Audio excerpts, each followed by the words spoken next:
Well, hey guys, what's going on? Welcome back to A Therapeutic Edge. It is very nice to have you here today. Hey, do me a favor, hit that subscribe button, the like button, and all that stuff if you would. It'd be nice to have you here on a regular basis so we can look at knives together. This is a Kershaw. This is one of their new DuraLock models. Well, the DuraLock, of course, is their version of the classic Benchmade Axis lock. And most people know, but in case you don't, the patent on the Axis lock expired a couple of years ago, and so this is fair game. And a bunch of companies have been doing it for a while. Hogue, of course, does a great job.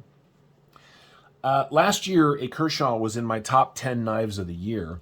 It was this. This is the limited edition, sort of sprint run edition of the Highball XL that Kershaw did for the folks at Smoky Mountain Knife Works. And this is a fantastic knife. So Kershaw can do it when they really want to. And so I saw their bar lock, the DuraLock, and I saw the designs. And I've been doing some Kershaws lately, some budget stuff, just to kind of keep me interested and you interested in things that don't cost hundreds and hundreds of dollars. And when I saw this one in particular, this is the Heist. And I love the shape of this knife. Visually, it just really worked for me when I saw pictures of it. Mix that with the bar lock, and I decided this would be the first one that I would bring to the channel. So I reached out to the folks at Blue Creek Knives, and by reached out, I mean I went on their website and ordered the knife. I did, however, tell them after the fact and ask if they would be nice enough to send along some swag, and he did. And so over the next few weeks when I do giveaways and stuff, we've got some fantastic Blue Creek knife swag to give away. Just a really nice guy. We had a great conversation. Brief, but very nice. He sent me a sweatshirt as well. That was very cool. I'm a member of their Knife of the Month Club. This is something that I pay for because I think it's cool. I've gotten 3 knives from them so far in that Knife of the Month Club. In fact, Blue Creek has sort of become my go-to for first poke when I'm poking around looking for a knife. Not because I have any sort of deal with them, I get nothing back from this, but just because he's very cool. They have a great selection of knives. It's an easy to get around on website. Anyway, there'll be a link to Blue Creek down in the description. Feel free to check that out. He's never going to retire on me. I'm not in a position right now to be ordering really expensive knives, but they do have a great selection of stuff that will not break the bank and the brand new Kershaws. And here we are. So let's take a look at the Heist. First, I want to tell you this knife is very trim. It is very comfortable. It's got some aggressive GRN, which is glass reinforced nylon for scales. It's got a stamped steel clip, but it's a really nice deep carry. It's got a lanyard spot back here, big enough to put big lanyard cord through, but it doesn't interfere with the knife in any way, so they didn't have to move the clip around. The DuraLock is very nice. Yeah, it's smooth. This one came absolutely dead centered. This is how it came out of the box. Do I have the, yeah, here it is. The Heist, right. So I got my box from Blue Creek. I opened it up and carried it for a little while, and now here we are talking about it. And I got to tell you, way to go, Kershaw. This is really nice. Now, it is about $55, which means it's $20 more than you could get a sort of like-minded Sativian, or I get it. It is a little more money than other knives competing in this same D2, and by the way, that's what the blaze steel is, D2, and anyway, I'd rather give my money to Kershaw. I love my budget stuff, the Sativians and that sort of level of knife, but watching Kershaw put legitimate effort into being competitive, again, it makes me really happy. And we've talked about this before on the channel, but just as a brief sort of wrap-up of that, I started with Kershaw at places like Big Five and other sporting goods stores when I was camping and hiking a lot in my life. I didn't have nearly the knowledge that I have now. I didn't have nearly the collection that I have now. So I just needed a knife that was going to work for me. And so at the beginning of each sort of camping season, I'd go to one of those sporting goods stores and I'd buy a Kershaw. Hang on, let me see if I have one handy. And I do, actually. This. I don't know if you guys can see the wear on that metal scale. This is from a number of years ago. This is an R.J. Martin design. It is in 8CR. But that I still have this should be testament to and you can see I've even had to replace one of the clip screws. This is a well-made, well-sorted cutting tool for not a lot of money. So I have kind of a soft spot for Kershaw. But I'll tell you, if they're going to keep doing things like this, I'm going to become a fan again. I am. Let's talk about the Heist. First and foremost, as I mentioned, it's really good looking. It's got an excellent blade shape, a beautiful swedge across the top, nice tall D2 blade. I know I can hear you out there, D2, but hey, it's better than 8CR. And my experience with Kershaw's D2 has been very good. I have a couple of their other D2 knives in the last couple of years. I got one in my car. I use them as loaners, and they come back from being loaned to people who don't know their way around knives that well, and they don't need to be sharpened, and they don't need to be fussed with. So Kershaw is doing a good job at that. The GFN scales, or GRN, excuse me, scales on this are grippy without being like rude about it. You know, you can hear it. They've got this sort of milled or shaped pattern on it that does a really good job. The shape of the handle itself is very comfortable in the hand. Now, I would have liked it personally if this had been a little shallower through here, because it does push my fingers a little bit far back from the edge for the way I like to hold and use a knife. Lest anyone think I'm going to call this the perfect knife. I'm not, but it's damn good. So let's get some specs out of the way, and we'll do some size comparisons. First and foremost, you get 3 1/8 inches of cutting on 3 1/4 inches of D2 steel. Grip area from behind that swell is coming in just at 3 1/2, which is just a little short for my mitts. But because this is fairly neutral, you don't feel like you're not falling off the back. The shape of the handle does set into the palm very comfortably. It's got a nice flat spot back here for your thumb to land on for cuts like this. It widens out towards the tip, which you would be familiar with. It's not a lot, but it's definitely there. So if you come forward to hold it this way for draw cuts, you've got a nice comfortable place to land your finger. The way that this is, it's got a little bit of a choil right here, but nothing too intense. It just kind of gives your finger a natural spot to land. As I said, the action on the DuraLock is very good, and this one came just dead centered. No blade rock, no nothing. I mean, nothing. This is a really well-sorted tool. I'm going to take it apart at some point because I'm curious. You can see the metal liner. It is steel liners on the inside of the glass reinforced nylon. It's got this piece right here. See that? Now, I'm guessing that's how it's holding itself together, but there's a couple of nice little barrel spacers in there too. There you go. But I would really like to see how this thing is put together on the inside, so I will likely take it apart.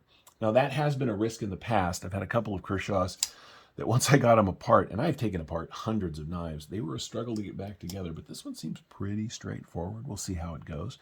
Clip is ambi. It's got this little raised space here where and by the way, they are flush-mounted screws on the inside, as you can see. There's a little lip of the clip. They could have milled it into the scale, but instead they raised it just a little bit up off the scale, which is fine. It's just an interesting choice. It is thumb stud deployed. These studs are back far enough as to not be in any sort of immediate cutting path. I mean, if you're cutting right up against the sharpening choil at the base of the plunge here, and by the way, there's a really nice grind, you might drag the studs a little bit, but it really isn't in the way. I said this knife is lean. Let's talk about what I mean by that. We'll do the rest of the specs in a second, but this is really interesting. This, of course, is the ubiquitous bug out. Look at that. These knives are very similar in width this way, right? This is a lot heavier. Well, lot's the wrong word, but it's definitely heavier. But this is a very thin pocket knife, and with this lovely deep carry clip on it, it makes for a fantastic carry. And again, for 55 bucks, it's nice and pokey. I really like this thing. I mean, on the table in front of me, I've got, a $200 knife and a $160 knife and a $300 and something knife, and I really like this thing. But anyway, all right, let's finish the specs. Sorry. So again, the grip area from behind that swell, you're looking at 3.5. The knife overall from tip to tail is 7.5 inches overall. It's a reasonably compact knife. Closed length on the Kershaw Heist is coming in at a little over 4.25, 4.33. Yeah, 4.33. In the pocket, because of the thumb studs, no flipper, no nothing, and the way that it hangs, I'll do it about like that. You are looking at about 1.33 inches, right? It's reasonably lean this way too. Let's do some size comparisons. Since we've already had it, we'll start small. Here it is against the bug out. If we line the tips up right there, you will see that these knives are very competitive in overall shape, right? They're not the same, but they are definitely designed to fill the same sort of niche in the pocket. Personally, I think the Heist is way better looking than the bug out because it has a little more style. The bug out is pretty much the perfect just knife. No bells, no whistles, no flare, no flash, no nothing, right? The Heist takes all of the same features that I like about the bug out. The belly at the tip, the nice long flat along the edge, the lean, relatively thin blade stock, particularly the thin handle, the bar style lock, and gives it a little more flair. Top of the blade is swedged out this way, as you can see, right? It's got a nice tall grind, so it does come down to a very acute edge, and it came very sharp. As you can see, the blade stock on these is very similar, right? Honestly, this is a $55 bug out. I just like it better than the bug out. Since we're doing bar lock knives, here it is the full-size Griptillion. And just for giggles,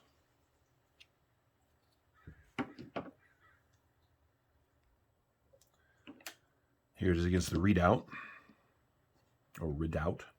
I really like this knife. I do. What else do we have on the table? I got some Spydercos. Here it is against a full-size PM2. I mean, the Heist is not a big knife. It's not supposed to be. Here it is against the Para 3. It is a little bit longer overall than the Para 3.